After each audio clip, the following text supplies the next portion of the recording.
We all have someone in our lives that owns every kitchen gadget ever made, and it can be really intimidating. But don't let the lack of owning the newest fad in decorating equipment keep you out of the kitchen. Let's look at some simple household items that can be turned into baking equipment when you're in a pinch. If you can't find your rolling pin, you can always use a heavy plastic water bottle with a straight side. Even though a liquor or wine bottle can sound like a great solution, try to avoid using glass. Using glass and applying pressure to the stem of the bottle runs a high risk of breaking and can cause you severe injury and ruin your product. No cookie cutters in your house? Use a thin-lipped plastic cup.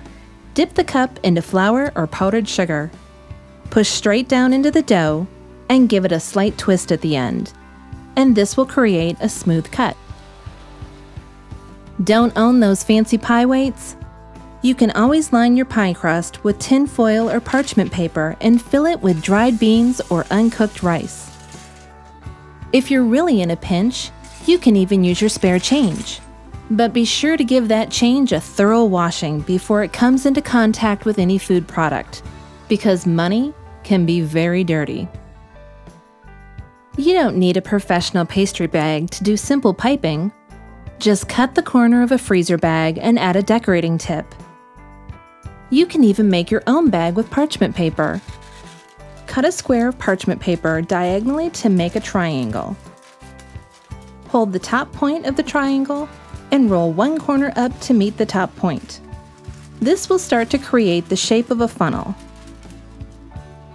Wrap the other corner around the funnel and match up all three corners, creating a tight, straight seam. Then fold the corners down into the inside of the funnel.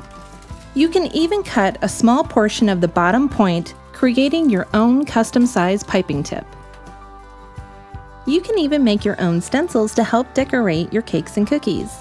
Draw your own design on the inside of a plastic container top and carefully cut out that design with a utility knife.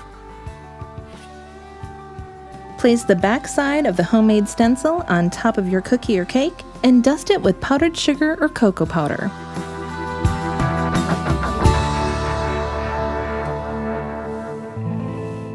Part of the fun of baking is getting your hands dirty and expressing your own creativity. So open up your cupboards and discover the possibilities.